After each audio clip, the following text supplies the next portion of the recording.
ആയത്തുള്ള Ali Khamenei എന്ന Iran ഭരണാധികാരി അയാളുടെ നെറികെട്ട ഭരണത്തിന് മുമ്പാകെ ജനങ്ങൾ പൊറുതിമുട്ടുകയാണ്. അതുകൊണ്ട് തന്നെ വലിയ പ്രക്ഷോഭങ്ങളാണ് ജനങ്ങളുടെ ഭാഗത്തു നിന്ന് കഴിഞ്ഞ കുറേ ദിവസമായിട്ട് ഇറാനിൽ സംഭവിച്ചുകൊണ്ടിരിക്കുന്നത്. ഇതിനെ അടിച്ചമർത്തുന്ന ആ ഭരണകൂടം ഏതാണ്ട് 5000-ഓളം, ഇതിൻ്റെ ഭാഗമായിട്ട് ഏതാണ്ട് 500-ഓളം വരുന്ന ആളുകൾ മരണപ്പെട്ടിരിക്കുന്നു എന്ന റിപ്പോർട്ടുകളും പുറത്തു വരുന്നുണ്ട്. അവിടുന്ന് വരുന്ന വാർത്തകൾ, അവിടുന്ന് വരുന്ന കാര്യങ്ങൾ പുറം ലോകം അറിയാതിരിക്കാനായിട്ട് വലിയ രീതിയിലുള്ള ഇൻ്റർനെറ്റ് വിച്ഛേദിക്കലും സംഭവിക്കുന്നു. ഇലോൺ മസ്കിൻ്റെ സ്റ്റാർലിങ്ക് ഇൻ്റർനെറ്റ് സംവിധാനവും ഇത്തരത്തിൽ വിച്ഛേദിക്കപ്പെട്ടിരിക്കുന്നു എന്നാണ് നമുക്കറിയാൻ കഴിയുന്നത്. അപ്പോൾ ഇതിനെ സഹായിക്കുന്നത് ചൈന, റഷ്യ പോലുള്ള രാജ്യങ്ങളാണ് തുടങ്ങിയ റിപ്പോർട്ടുകളും പുറത്തു വരുന്നുണ്ട്.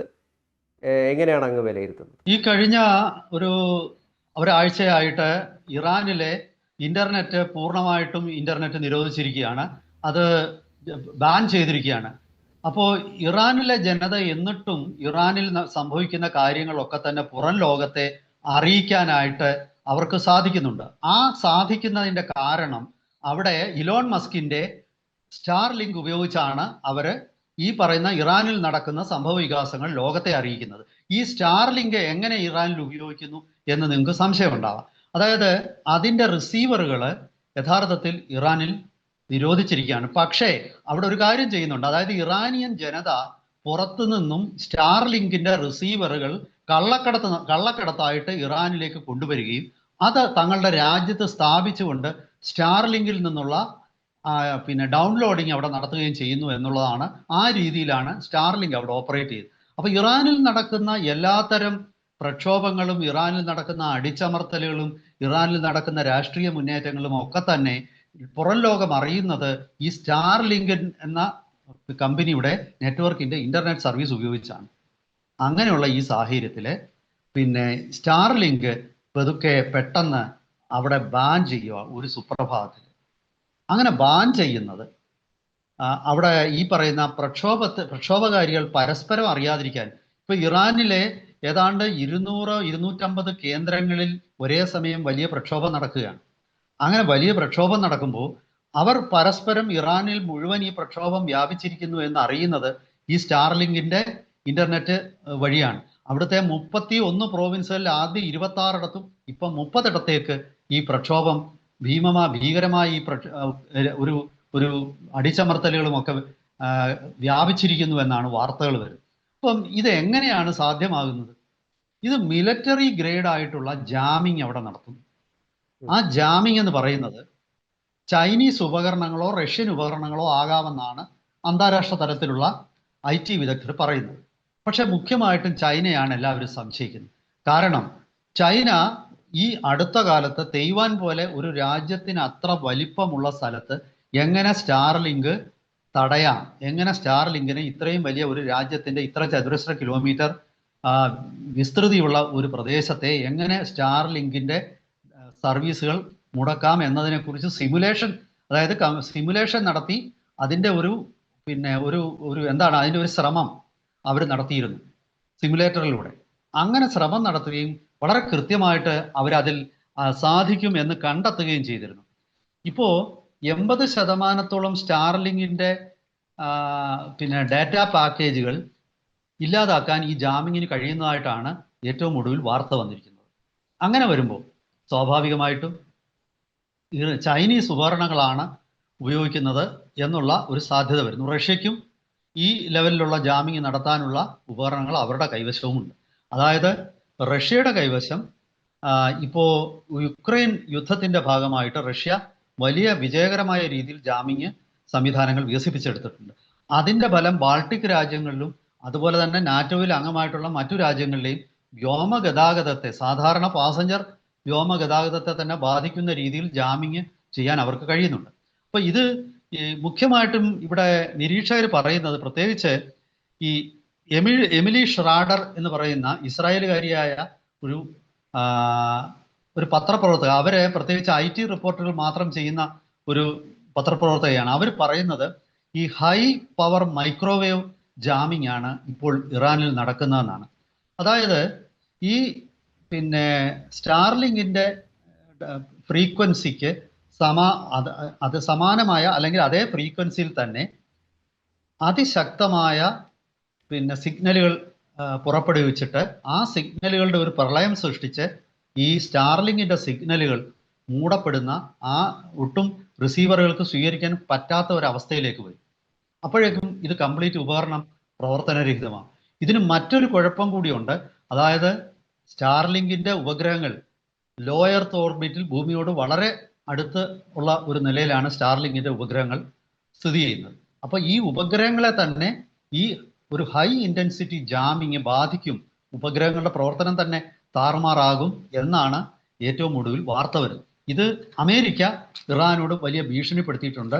അതായത് പിന്നെ ട്രംപ് പറഞ്ഞു, ഞാൻ ഈ വിഷയം ഇലോൺ മസ്കുമായിട്ട് സംസാരിക്കുമെന്ന് മാത്രമല്ല, ഞാൻ മസ്കിനോട് പറഞ്ഞ് ഇതിന് വേണ്ട പ്രതിരോധ നടപടികൾ ഈ ജാമിങ് ഉപയോഗിക്കാൻ പറ്റാത്ത രീതിയിലേക്ക് ആക്കാനുള്ള പ്രതിരോധ നടപടികൾ സ്വീകരിക്കും എന്നൊക്കെയാണ് ഇവിടെ പിന്നെ ഇന്നലെ ഡൊണാൾഡ് ട്രംപ് അഭിപ്രായപ്പെട്ടിരിക്കുന്നത്. എന്തായാലും ശരി, ഇതൊരു വല്ലാത്ത ഒരു ഇലക്ട്രോണിക് യുദ്ധം അല്ല, ഇപ്പം പൂർണ്ണമായിട്ടും സ്റ്റാർലിങ്കിന്റെ ഇന്റർനെറ്റ് സംവിധാനം വിച്ഛേദിച്ചിട്ടില്ല എന്നാണ് നിലവിൽ ലഭിക്കുന്ന റിപ്പോർട്ടുകൾ. എന്നാലും അതിനുള്ള ശ്രമങ്ങൾ നടത്തുകയാണ്. അപ്പൊ ഈ കിൽ സ്വിച്ച് 20% എന്ന് പറയുന്നത് അവിടെ ഇപ്പോൾ സ്റ്റാർലിങ്ക് സർവീസ് കിട്ടുന്നുള്ളൂ. 80% നിരോധിക്കാൻ അവർക്ക് കഴിയും. പറഞ്ഞോളൂ. അപ്പം വരും ദിവസങ്ങളിൽ ഇത് പൂർണ്ണമായിട്ട് ഈ കിൽ സ്വിച്ച് സ്ട്രാറ്റജി പൂർണ്ണമായിട്ടും വിജയകരമാകുന്നാണോ പറയുന്നത്? അല്ല, ഈ കിൽ സ്വിച്ച് എന്ന് പറയുന്നത് അതൊരു ആലങ്കാരിക പ്രയോഗമാണ്. അങ്ങനെ ഒരു സ്വിച്ച് ഒന്നുമില്ല. പക്ഷേ ഞാൻ ഈ പറഞ്ഞ ജാമിങ് ആണ് നടക്കുന്നത്. അതിനൊരു ആലങ്കാരിക പ്രയോഗം കിൽ സ്വിച്ച് എന്ന് പറയുന്നു എന്നുള്ളതേ ഉള്ളൂ. മാധ്യമങ്ങളൊക്കെ അതൊക്കെ ചുമ്മാതെ ഈ ഒരു സ്വിച്ച് ഇട്ടാൽ ഉടനെ ഇലോൺ മസ്കിന്റെ ഉപഗ്രഹങ്ങളെല്ലാം അങ്ങ് നിശ്ചലമാകും. അങ്ങനെയില്ല. അതായത് ഒരുപാട് സ്ഥലങ്ങളിൽ നിന്നും ഇലക്ട്രോണിക് ഉപകരണങ്ങൾ ഉപയോഗിച്ച് ഞാൻ ഈ പറഞ്ഞ അതിശക്തമായ സിഗ്നലുകൾ പുറപ്പെടുവിച്ച് സ്റ്റാർലിങ്കിൻ ഉപയോഗിക്കുന്ന ഫ്രീക്വൻസിക്ക് സമാനമായ ഫ്രീക്വൻസിയിൽ ഉള്ള ഒരുപാട് സിഗ്നലുകൾ വന്ന്, സ്റ്റാർലിങ്ങിന്റെ സിഗ്നലുകൾ വീക്ക് സിഗ്നലുകളാണ്, അത് അത്ര ശക്തിയുള്ള സിഗ്നലുകളല്ല. ഒരുപക്ഷെ ഇനിയിപ്പോൾ സ്റ്റാർലിങ്ക് ഇതിനെ നേരിടാൻ പോകുന്നത് അവരുടെ സിഗ്നൽ സ്ട്രെങ്ത് വർദ്ധിപ്പിച്ചിട്ടാവാം. അങ്ങനെ ഈ പ്രീസെറ്റ് ചെയ്ത് വെച്ചിരിക്കുന്ന ഉപഗ്രഹങ്ങളിൽ നിന്നും സിഗ്നൽ സ്ട്രെങ്ത് വർദ്ധിപ്പിക്കാൻ പറ്റുമോ എന്ന് എനിക്ക് അറിഞ്ഞുകൂടാ. അങ്ങനെ സിഗ്നൽ സ്ട്രെങ്ത് വർദ്ധിപ്പിച്ചാൽ ഉപഗ്രഹങ്ങളുടെ പിന്നെ ആയുസ് കുറയുമോ എന്ന് നമുക്ക് അറിഞ്ഞുകൂടാ. അവരുടെ പ്രവർത്തിക്കാനുള്ള ബാറ്ററി പിന്നെ എന്തെങ്കിലും ഒരു പ്രൊപ്പല്ലന്റോ അല്ലെങ്കിൽ ബാറ്ററിയോ ഇലക്ട്രിക് ബാറ്ററിയോ ഒക്കെ ഉപയോഗിച്ചായിരിക്കുമല്ലോ ഉപഗ്രഹങ്ങൾ പ്രവർത്തിക്കുന്നത്. അപ്പൊ സ്വാഭാവികമായിട്ടും ഇത്തരം പല മാർഗങ്ങളിലൂടെ ഈ സിഗ്നലുകളുടെ സ്ട്രെങ്ത് കൂട്ടാനുള്ള ശ്രമമായിരിക്കും നടക്കുന്നത്. കിൽ സ്വിച്ച് എന്നുള്ളത് ഞാനും കണ്ടു, കുറെ മാധ്യമങ്ങളിലൊക്കെ എഴുതിയിരിക്കുന്നത്. പക്ഷെ അങ്ങനെ ഒരു സ്വിച്ച് ഉള്ളതായിട്ടൊന്നും ഒരിക്കലും ഒരു വിദഗ്ധരും പറഞ്ഞിട്ടില്ല. ഇത് പല സ്ഥലത്തു നിന്നും പല ഉപകരണങ്ങൾ ഉപയോഗിച്ച് അത് ജാമിങ്ങിന് വേണ്ടിയിട്ടുള്ള ഈ പറയുന്ന സിഗ്നലുകൾ പുറപ്പെടുവിക്കുന്ന ഉപകരണങ്ങൾ ഭൂമിയിൽ സ്ഥാപിക്കാം, അല്ലെങ്കിൽ ഡ്രോണുകൾ ഉപയോഗിച്ച് അന്തരീക്ഷത്തിൽ തന്നെ ഈ സിഗ്നലുകൾ നിരന്തരം പുറപ്പെടുവിച്ചുകൊണ്ടിരിക്കാം. അത്തരം സിഗ്നലുകൾ പുറപ്പെടുവിക്കുന്ന ഉപകരണങ്ങളുമായിട്ട് ഡ്രോണുകൾ, medium altitude long endurance, HALE drone, high altitude long endurance ഡ്രോണുകളൊന്നും ഇറാന്റെ കൈവശം ഉള്ളതായിട്ട് എനിക്ക് തോന്നുന്നില്ല. എന്തായാലും ശരി, ഇത്തരം സംവിധാനങ്ങൾ ഉപയോഗിച്ച് അവര് പിന്നെ ഈ നമ്മുടെ സ്റ്റാർലിങ്കിന്റെ ഉപഗ്രഹങ്ങളുടെ പ്രവർത്തനത്തെ തന്നെ തടസ്സപ്പെടുത്തുന്നതായിട്ടാണ് ട്രംപ് ആരോപിക്കുന്നത്. എന്തായാലും ഈ ഇറാനും അമേരിക്കയും തമ്മിൽ ഒരു ഇലക്ട്രോണിക് വാർഫെയറിലേക്ക് തന്നെ പോവുകയാണ്. അതായത് ഇതിലൊക്കെ നമ്മൾ മനസ്സിലാക്കേണ്ട ഒരു കാര്യമുണ്ട്. അതായത് നാളെ ഇന്ത്യയിൽ ഇപ്പോൾ ഞാനൊരു കാര്യം പറയും, ഇപ്പൊ ഇന്ത്യയിലെ വിഘടനവാദികൾക്ക്, ഇന്ത്യയിലെ ഭീകരവാദികൾക്ക് ഒക്കെ കമ്മ്യൂണിക്കേറ്റ് ചെയ്യാനായിട്ട് സ്റ്റാർലിങ്ക് ഉപയോഗിക്കാം. മനസ്സിലായോ? ആ സ്റ്റാർലിങ്ക് ഇപ്പൊ ഇന്ത്യ ഇവിടെ സ്റ്റാർലിങ്കിന് പ്രവർത്തിക്കാൻ അനുവാദം കൊടുത്തിട്ടുണ്ട്. അവരുടെ സിഗ്നലുകൾക്ക് മേൽ സിഗ്നൽ റിസീവറുകൾ ഔദ്യോഗികമായിട്ട് തന്നെയാണ് നമ്മൾ കൊടുക്കുന്നത്. അതിന് മേലിൽ നമുക്ക് നിയന്ത്രണമുണ്ട്. പക്ഷേ ഇപ്പം മ്യാൻമാറിൽ നിന്നോ പാകിസ്ഥാനിൽ നിന്നോ അതല്ലെങ്കിൽ ബംഗ്ലാദേശോ നേപ്പാളിലൂടെ ഒക്കെ ഇത്തരം റിസീവറുകൾ ഇന്ത്യയിൽ ഈ കള്ളക്കടത്തായിട്ട് മറ്റൊരു ഇന്ത്യയുടെ സമീപത്തുള്ള രാജ്യങ്ങളിലൂടെ റിസീവറുകൾ ഇന്ത്യയിലേക്ക് എത്തിക്കുകയും ഇവിടെയുള്ള തീവ്രവാദി സംഘടനകൾക്ക് ഉപയോഗിക്കാനും പറ്റുന്ന ഒരു സാഹചര്യം സൃഷ്ടിക്കുകയും ചെയ്യാനുള്ള ഒരു പൊട്ടൻഷ്യൽ ഉണ്ട്. ഞാൻ പറഞ്ഞത് അവരത് ചെയ്യും എന്നല്ല, പക്ഷെ അതിനുള്ളൊരു സാധ്യത അതവിടെ കിടപ്പുണ്ട്. എന്തായാലും ഇന്ത്യയിൽ ഒഫീഷ്യൽ റൂട്ടിലൂടെ, ഔദ്യോഗിക വഴിയിലൂടെ തന്നെയാണ് സ്റ്റാർലിങ്ക് ഇന്ത്യയിൽ എത്തുന്നത്. അവർക്ക് റിലയൻസുമായിട്ടും അതുപോലെ പിന്നെ എയർടെല്ലുമായിട്ടും ഒക്കെ പിന്നെ കരാറുകളുണ്ട്.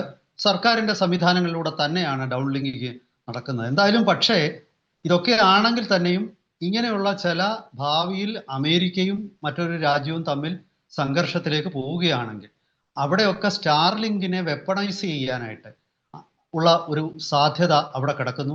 ഇറാന് അതുപോലെ തന്നെ ഈ അതിശക്തമായ സിഗ്നലുകൾ ഉപയോഗിച്ച് സ്റ്റാർലിങ്കിന്റെ സാറ്റലൈറ്റുകളെയും പിന്നെ തകർക്കാൻ കഴിയും. ചൈന ഈ ഒരു സിമുലേഷൻ, അതായത് ഇങ്ങനെ ഒരു സ്റ്റാർലിങ്കുമായിട്ടൊരു യുദ്ധം തന്നെ നടത്തുന്ന ഒരു വാർ സിമുലേഷൻ എക്സർസൈസുകൾ, അഭ്യാസങ്ങൾ ഇപ്പോൾ നടത്തി കഴിഞ്ഞു. വലിയ ഒരു പ്രദേശത്തിന് മുകളിലൊട്ടാകെ തന്നെ സ്റ്റാർലിങ്കിനെ ഉപയോഗിച്ച് അവരത് ചെയ്യുക. കാരണം ചൈനയ്ക്ക് ധാരാളം ഉപഗ്രഹങ്ങളുള്ള രാജ്യമാണ്. ഇറാനെ സംബന്ധിച്ച് അങ്ങനെ ഉപഗ്രഹങ്ങളില്ല. അത് കാരണം പിന്നെ തറയിലുള്ള ഗ്രൗണ്ട് ബേസ്ഡ് റിസീവറുകളോ അല്ലെങ്കിൽ ഡ്രോണിലുള്ള ജാമറുകളോ ഉപയോഗിച്ച് മാത്രമേ ഈ സ്റ്റാർലിങ്കിനെ കൗണ്ടർ ആയിട്ട് ആക്രമിക്കാൻ പറ്റുകയുള്ളൂ. പക്ഷെ ചൈനയ്ക്കോ ഇന്ത്യക്കോ ഒന്നും അങ്ങനെ അല്ല. സ്വന്തം ഉപഗ്രഹങ്ങൾ ഉപയോഗിച്ച് തന്നെ കൗണ്ടർ ജാമിങ്, അതായത് പിന്നെ സ്റ്റാർലിങ്കിനെ കൗണ്ടർ അറ്റാക്ക് ചെയ്യാൻ നമുക്ക് പറ്റും. എന്തായാലും വരും ദിവസങ്ങളിൽ ഇതൊരു വലിയ ഒരു ഇലക്ട്രോണിക് യുദ്ധത്തിലേക്കായിരിക്കും ലോകം എല്ലാം നീങ്ങുന്നത്. വരും കാല യുദ്ധങ്ങൾക്ക് ഉള്ള ഒരു സൂചനയാണിത്. അതിൻ്റെ ഒരു ഇംഗ്ലീഷിൽ പറയുന്നത് ഒരു പ്രീ കഴ്സറാണ്.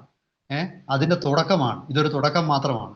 എന്തായാലും വരും ദിവസങ്ങളിൽ കൂടുതൽ അപ്ഡേറ്റ്സുമായിട്ട് നമുക്ക് പ്രേക്ഷകരെ വീണ്ടും സമീപിക്കാം. Thank you.